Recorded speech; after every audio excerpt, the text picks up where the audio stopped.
आज सासू माँ कितनी खुश हैं अपने मायके की गलियों में।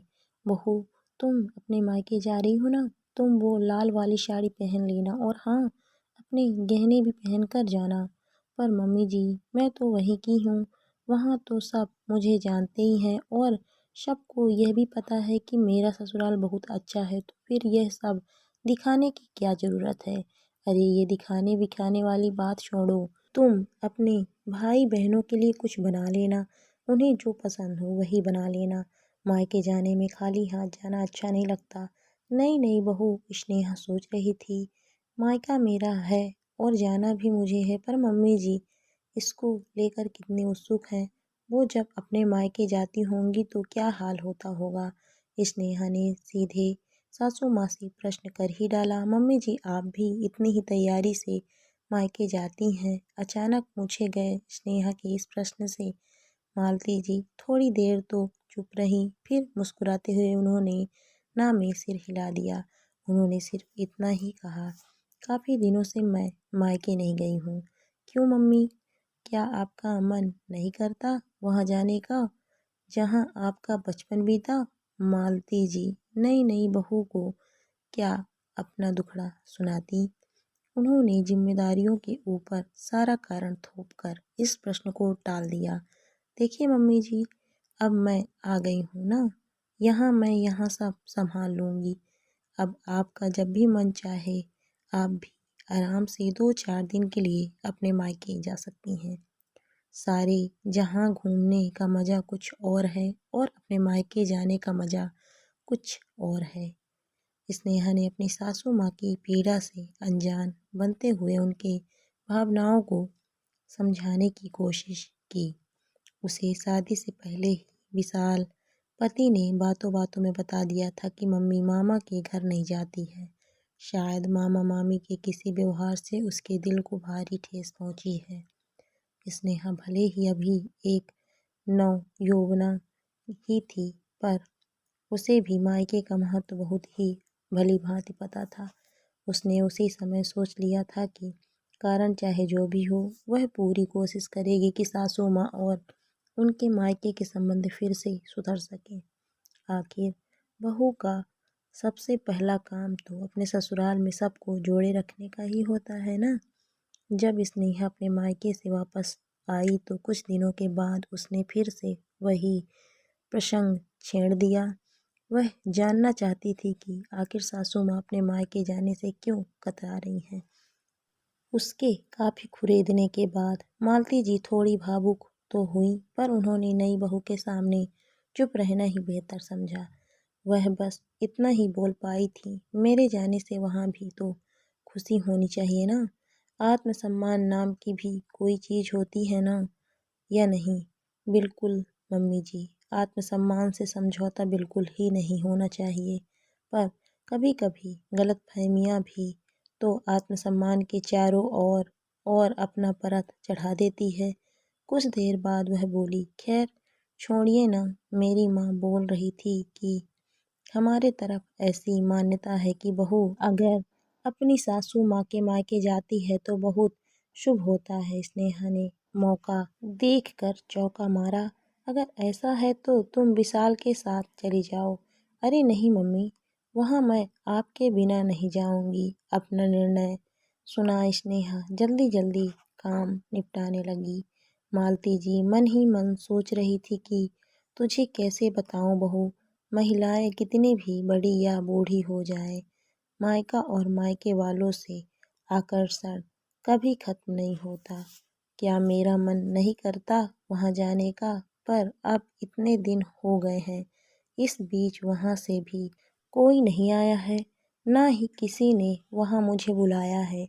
यही पास में ही तो मेरा मायका है, फिर भी मम्मी जी आप तैयार हो जाइए, चलिए आज चलते हैं। स्नेहा ने आग्रह करने की बजाय आदेशात्मक रूप से कहा, कहाँ चलना है बहू? आज मामा के घर चलेंगे। मम्मी आप प्लीज़ मना मत कीजिएगा, मेरी खातिर प्लीज़ मम्मी जी। स्नेहा एक छोटी बच्ची की तरह सासू माँ के गले से लिपट कर बोली। मालती जी ने स्नेहा की ओर आश्चर्य से देखा। उन्हें शायद यकीन नहीं हो रहा था, पर स्नेहा ने उनकी आंखों में आश्चर्य देख हाँ में सिर हिला दिया।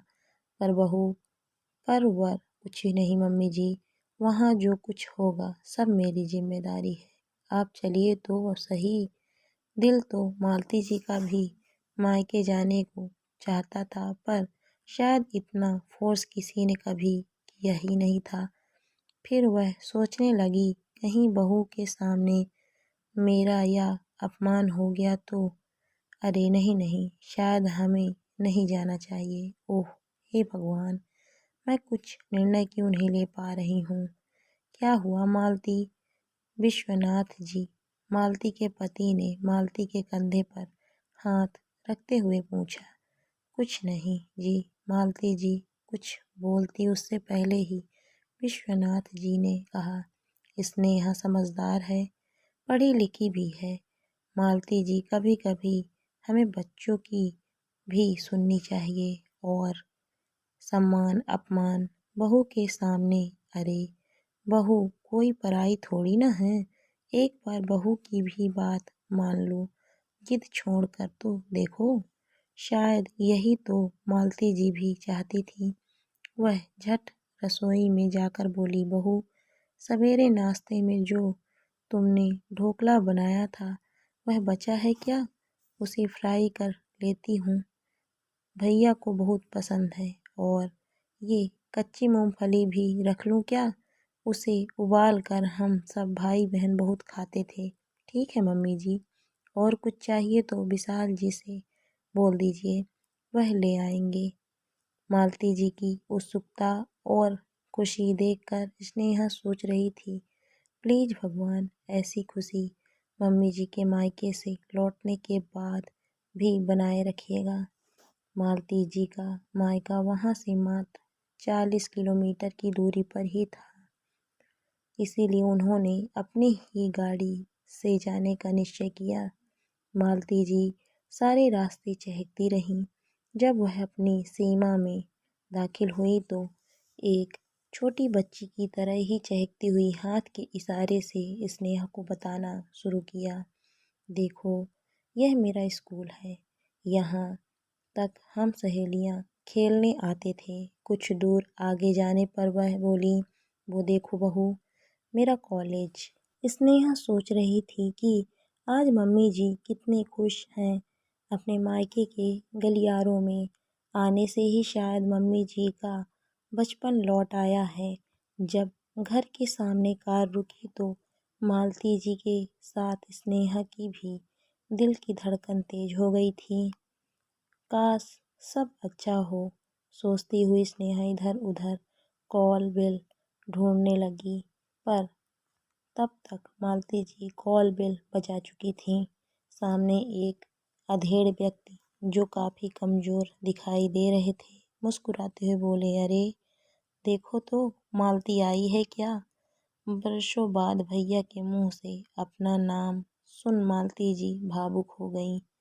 बाहर शोरगुल सुन अंदर से एक अधेड़ उम्र की महिला भी पल्लू से हाथ पोंछते हुए निकली और मालती जी को बड़ी ही आत्मीयता से गले लगाते हुए कहा, अरे अंदर तो आइए।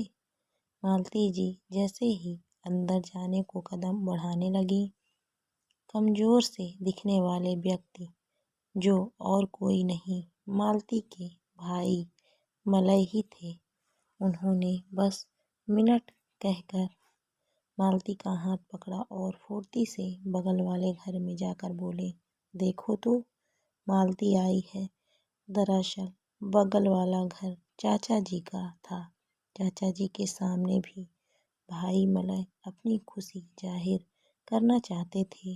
चाचा और चाची जी मलय और मालती को हाथ पकड़कर एक साथ देखते हुए उनका वह बचपन याद करने लगे, जब मालती और मलय पूरे मोहल्ले हाथ पकड़कर साथ साथ दौड़ा करते थे।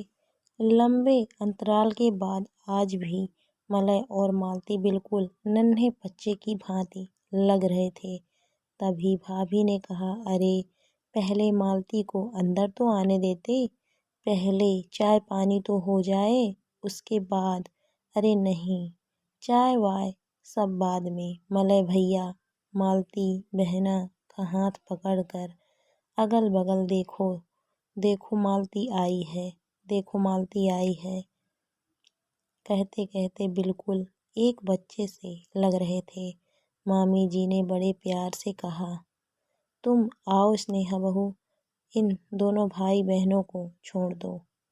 ये दोनों काफ़ी दिनों बाद मिले हैं ना।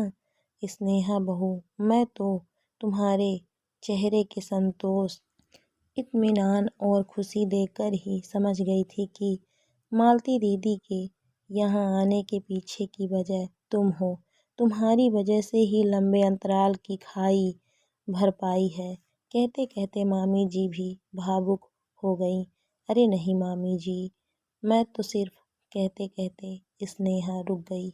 फिर बात की दिशा को मोड़ते हुए मामी जी से पूछ ही लिया, पर मम्मी जी, यदि दोनों भाई बहनों और आप में इतना प्यार था तो फिर कौन सी चीज़ रोक रही थी इन्हें एक दूसरे से मिलाने में?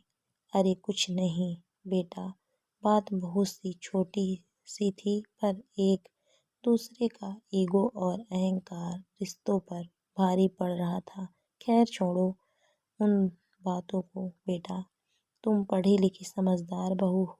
तुमने अहंकार को ऐसा मात दिया है कि प्यार भी अपनी जीत पर गर्व करने लगा। कुछ देर बाद उन्होंने कंटिन्यू किया, बस छोटी सी तो बात थी, पर दोनों अपनी अपनी जगह अड़े हुए थे। शायद आज दोनों के समझ में आ गया होगा कि प्यार नफरत से बहुत ऊंचा होता है। मालती इनसे छोटी है, पर इस मामले में उन्होंने अपने भाई को पीछे छोड़ दिया है। वह प्यार दिखाने, जताने व निभाने में मलय की अपेक्षा बहुत आगे निकल गई हैं। खैर कहीं न कहीं से तो शुरुआत होनी ही थी। शुरुआत कहीं से भी होनी चाहिए। भाई बहनों के बीच में ये दीवार कैसा? मैंने कई बार मलय जी को भी समझाने की काफ़ी कोशिश की थी बेटा, पर मुझे सफलता नहीं मिल पाई। कुछ देर रुक कर वह बोली, या कह लो मेरी कोशिश में शायद वह ताकत ही नहीं थी। तुम सब पढ़े लिखे युवा काफ़ी समझदार, स्पष्टवादी, निसंकोच और चीज़ों के प्रति ज़्यादा प्रैक्टिकल हो। हमारी अपेक्षा तुम लोगों की सोच बहुत अलग है बेटा। फिर वह कहने लगी, अब देखो ना, तुमने कितने अच्छे ढंग से बिगड़े रिश्ते को एक नया आयाम दिया है। सच में बरसों से चली आ रही सास बहू के रिश्ते को दोस्ताना रूप देकर, सासू माँ के मन की भावनाओं को समझकर तुमने एक बिल्कुल ही नई पहल की है। आज तुमने भाई बहन के बीच की दीवार को गिराकर बिछड़े भाई बहनों को फिर से मिला दिया है। अपनी प्रशंसा सुनी स्नेहा थोड़ी झेप गई। उसने सिर्फ इतना कहा, मैंने तो सिर्फ माँ की बातों को ध्यान में रखा था मामी जी। वह हमेशा कहती थी बेटा, ससुराल से हमेशा लड़कियों को कुछ ना कुछ शिकायत ही रहती है, पर तुम एक बात का ध्यान रखना, तुम किसी के होठों पर मुस्कुराहट व खुशी ला सकती हो तो वह तुम्हारी सबसे बड़ी पूजा होगी। फिर देखना, ससुराल के प्रति तुम्हारा नज़रिया भी बदल जाएगा। फिर एक लंबी सांस लेकर वह बोली, अनजाने में ही सही, आज मम्मी जी और मामा जी के चेहरे पर खुशी देखकर लग रहा है कि माँ ने बिल्कुल ठीक ही कहा था।